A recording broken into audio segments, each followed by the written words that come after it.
kasi ako kumakain ng chicken cordon bleu. Ay, di ka mahilig doon?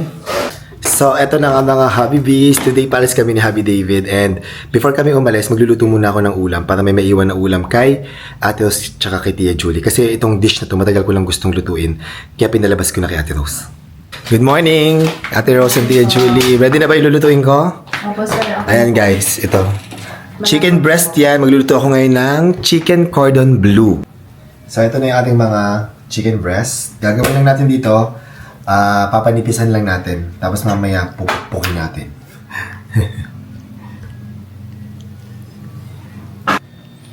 Yan, ganyan guys. So ito na yung ating binutterfly na chicken breast. Tapos naglagay din ako dito ng cling wrap.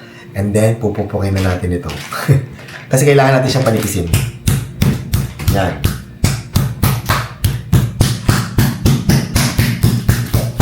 So, gumamit ako ng dalawang chicken breast. Yan, pinagdikit ko sila. Tapos pinukpo ko lang yan. And then, lagyan natin ng, season natin ng salt at saka pepper.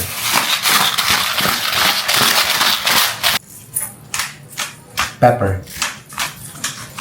So, after natin ma-season ng salt at saka pepper, lagyan naman natin siya ng ham. So, ito yung mga ham na ginagamit ko, guys. Yung aming favorite na ham. Lagyan natin dyan. Tapos, lagyan natin ng cheese. Yan. Lagyan ng cheese. Sa ibabaw. And then another ham sa ibabaw. So actually yung ham, depende sa dami, kung gaano kadami yung gusto nyo. Okay lang, kahit gaano kadami. Pag okay na yan, pwede na natin siyang i-roll. So i-roll na natin. Yan. So ito siya, i-roll lang natin mabuti. Ayan.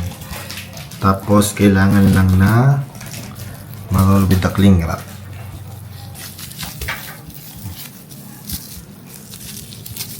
Yan.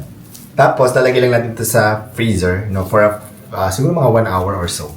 So, gagawa tayo ng dalawa. Kasi masyadong jumbo yung ginawa natin kasi yung stuffing ko sa loob, 4 na ham yung nilagay ko. Tapos yung mga cheese. And then, yung ham, kahit anong klaseng ham, pwede nyo gamitin, tsaka kahit anong cheese. Tapos yung dami, kayo na rin ang bahala. Kung gaano nyo gusto kadami yung laman sa loob. So, mag-ready na tayo para i-prito yung ating chicken cordon bleu. Nag-ready ako dito ng binating itlog. Meron tayong flour at saka ng breadcrumbs. So, isa lang nilulutuin namin kasi jumbo yung ginawa ko. And hindi ba uubos yung dalawa kaya isa lang yung gagawin natin. So, itong ating flour, lagyan muna natin ng garlic powder. Yan. Lagyan ko na ng garlic powder yan. Tapos, lagyan ko din ng paprika. Lagyan din natin ng tawag ito, asin. Right now. Tapos, haluin lang natin yun. Ito na yung ating chicken. Tanggalin natin sa cling wrap. Tapos, isasawsaw na natin dito sa mga to. At i-coat na natin.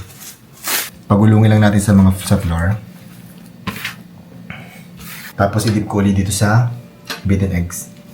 Bago ko lagyan ng breadcrumbs. Lastly, lagyan natin ng breadcrumbs. Paikutin natin ng breadcrumbs. And now, iprito na natin. Jumbo. Actually, pwede kang gumawa ng mga smaller version. Ako ginawa ko lang jumbo. Ayan. Yun. Lutuin lang natin yan for a couple of minutes. So, ikot-ikutin lang natin hanggang maluto yung mga sides. Ito ba siya?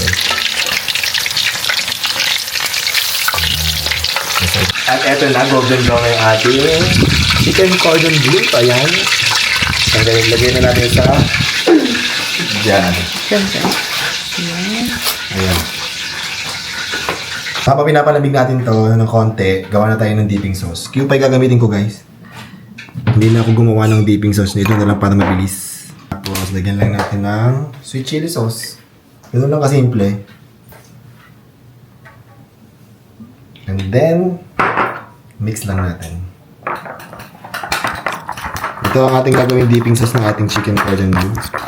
Kasi hindi ako makakagawa ng heavy cream. So, slice na natin ang ating chicken cordon bleu isa-isa. Sana naluto, diba? Ay! Ayan, guys. Yun, ang ating chicken cordon bleu. At dahil luto na ang ating chicken cordon bleu, it's time for tikiman na. Tikiman na, Ate Julie, tikman na natin. So ayan, Ate Rose, Tia Julie, tikman nyo na yung aking niluto. Yan ang ulam nyo, ha? Opo, sir. Ulam nyo yan. Thank you po sa pagsunod. Oo, kasi baka hindi na kami kumain ni Happy David. Kakaalmusal lang namin. Ay, parang malutong. Opo, crunchy siya, sir. Gawa nito. Gawa ng breadcrumbs natin. First Napakasarap time ko magluto niyan. Ang sarap, sir.